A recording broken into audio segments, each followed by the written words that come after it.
If you look at your life and see a graveyard of half-finished projects, a guitar in the corner, a half-coded website, a set of baking tools, and a sudden urge to learn jiu-jitsu, you probably feel a very specific type of shame. Society has a word for you: dilettante. They tell you that you are chaotic or that you lack the grit to specialize. You feel like an imposter because you can't just pick one lane and stay in it. You might even know the phrase, jack of all trades, master of none, and you use it to beat yourself up, but you are forgetting the rest of the quote. The full quote is, a jack of all trades is a master of none, but oftentimes better than a master of one. Psychology suggests that this feeling of being scattered isn't a defect, it is a symptom of a highly adaptive nervous system. You aren't failing to specialize. You are unconsciously building a rare cognitive architecture known as the M-shaped mind. While the world tells you to focus, your brain is trying to prepare you for a future where hyper-specialization is actually a liability. Before we break down why your chaos is actually a survival strategy,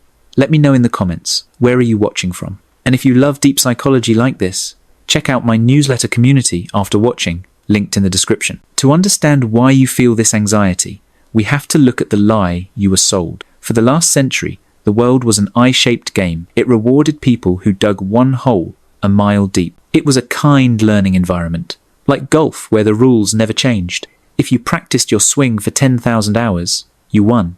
But you don't live in a kind environment. Your brain instinctively knows that the modern world is a wicked environment. The rules change every day. In a wicked environment, the specialist is fragile. If the industry changes, they are obsolete. Because of this, you naturally drift. One year you are obsessed with electrical wiring and HVAC systems, and the next you are deep into yoga, heavy lifting, and DJing rave music. To an outsider, this looks like a chaotic personality. They might call you a strange man or unfocused. But what you are actually doing is gathering data points from disparate domains. This is where the magic happens. Psychology calls this far transfer. The specialist uses near transfer. They solve problems they have seen before using the same old tools.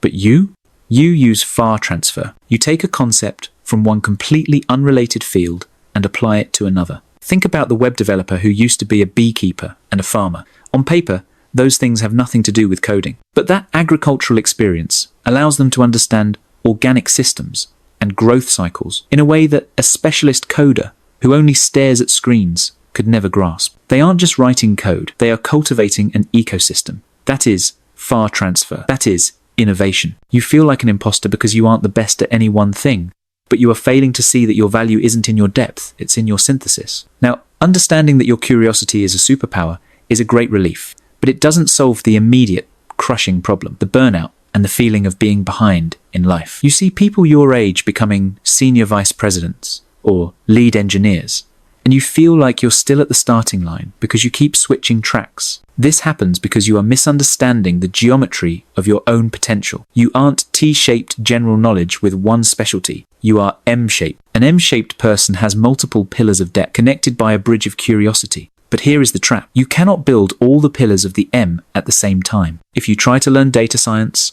write a novel, and start a business all in the same month, you will collapse.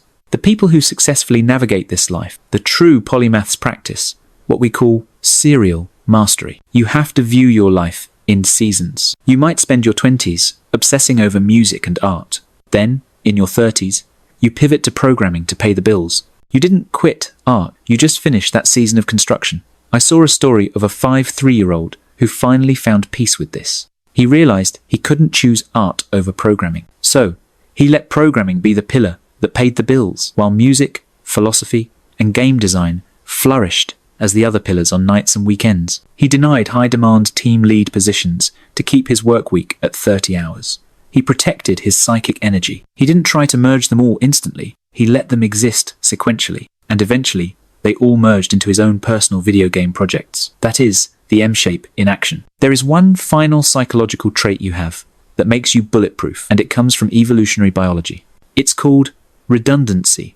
In nature, redundancy is a strength, not a waste. Elephants rarely get cancer because they have massive genetic redundancy, multiple copies of the same cancer-fighting gene. If one fails, another takes over. Your chaotic interests are your redundancy. If you are just a specialist software engineer and AI takes your job, you are terrified. But if you are a software engineer who also knows how to do electrical wiring, fix HVAC motors, and teach English? You are unbreakable. You haven't been wasting your time dabbling. You have been engaging in strategic adaptability. You have been building a safety net of skills that ensures no matter what happens to the economy, or technology, or the job market, you have a pivot ready. So, stop apologizing for your graveyard of hobbies. Those weren't failures. They were semesters in the university of your own making. You were never meant to be just one thing. You were built to be the bridge between worlds that others can't even see. If you are ready to embrace your M-shaped future,